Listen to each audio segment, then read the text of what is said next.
Pernah nggak sih kepikiran apa sebetulnya yang bikin kita melakukan sesuatu, bahkan hal-hal yang aneh atau di luar dugaan sekalipun? Nah, hari ini kita bakal coba nyelam bareng ke dunia psikoanalisis buat cari tahu jawabannya. Oke, kita mulai dari pertanyaan paling dasar ini.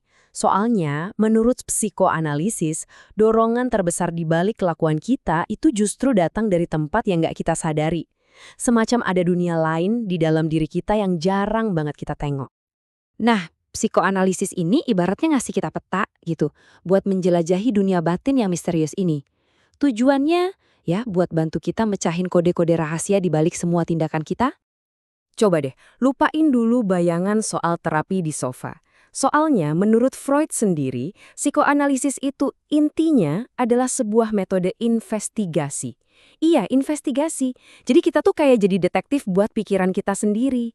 Nyari petunjuknya di mana? Ya di mimpi, di celetukan-celetukan spontan alias asosiasi bebas, bahkan sampai di gejala-gejala fisik buat ngerti apa sih yang sebenarnya tersembunyi di baliknya. Nah, fondasi psikoanalisis ini berdiri di atas 3 pilar utama. Dan ketiganya ini nggak bisa dipisahin satu sama lain. Biar paham, ayo kita bedah satu-satu. Gini deh, biar gampang bayanginnya, anggap aja kayak proses pencernaan. Pertama, ada metode analisis. Ini ibarat kita lagi ngunyah makanan. Terus yang kedua, ada efek transformatif. Nah, ini kayak rasa kenyang dan energi yang kita dapat setelah makan. Baru yang ketiga, ada ilmu ketidaksadaran. Ini kumpulan teori-teori yang, ya, cuma produk sampingan aja dari dua proses tadi. Nah, ini nih yang sering banget bikin salah paham. Teori-teori beken kayak ego, id, dan superego itu ternyata cuma produk sampingan. Jadi inti dari psikoanalisis itu bukan teorinya, tapi pengalamannya. Proses aktif menyelidiki diri sendiri dan perubahan yang terjadi setelahnya. Kekuatannya itu ada di prakteknya langsung, bukan cuma baca teorinya di buku. Oke. Kalau metodenya yang paling penting, terus gimana cara pakainya? Apa semua orang diperlakukan sama? Jawabannya ternyata enggak. Nah, justru disinilah letak kerennya, fleksibilitas psikoanalisis itu. Jadi gini, anggap aja prinsip dasarnya itu peta yang universal. Misalnya kayak metode asosiasi bebas atau interpretasi. Tapi, rute perjalanannya bisa beda-beda banget buat tiap orang. Contohnya, asosiasi bebas, ngomongin apa aja yang kepikiran tanpa disensor, itu nggak melulu harus di sofa. Bisa aja itu muncul pas kita ngamatin anak kecil lagi main, atau pas lihat seorang seniman lagi ngelukis. Fleksibilitas ini juga berlaku buat teori-teorinya loh. Kompleks Oedipus misalnya mungkin lebih nyambung di budaya yang patriarkal. Tapi coba bayangin di masyarakat yang lebih maternalistik, dinamika psikologisnya bisa jadi beda total. Ini kan jadi menarik banget ya karena membuka pintu buat adaptasi budaya. Kita bahkan bisa berandai-andai, kira-kira kayak apa ya psikoanalisis ala Indonesia yang berakar dari nilai-nilai kita sendiri. Setiap perjalanan kan butuh pemandu ya. Nah, di psikoanalisis pemandunya ini disebut psikoanalis.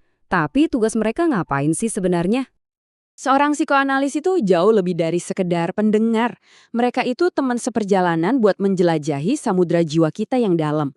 Freud bahkan ngasih julukan keren, pendeta jiwa sekuler. Seseorang yang nuntun kita ke kebenaran batin. Ini beda banget sama filsuf. Kalau filsuf kan cuma mikirin kebenaran ya. Nah, psikoanalis ini melakukan tindakan, yaitu analisis, yang benar-benar bisa menciptakan perubahan nyata di diri seseorang. Makanya metafora penyelam jiwa manusia ini pas banget. Mereka tuh punya peralatan dan keahlian buat nemenin kita nyelam ke tempat-tempat yang kalau sendirian mungkin kita nggak akan berani.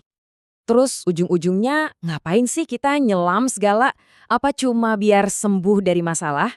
Ternyata menurut Freud tujuannya jauh lebih besar dari itu. Visi Freud itu bukan cuma buat nyembuhin gejala. Buat dia, psikoanalisis adalah sebuah upaya. Sebuah perjuangan etis untuk merangkul kebenaran.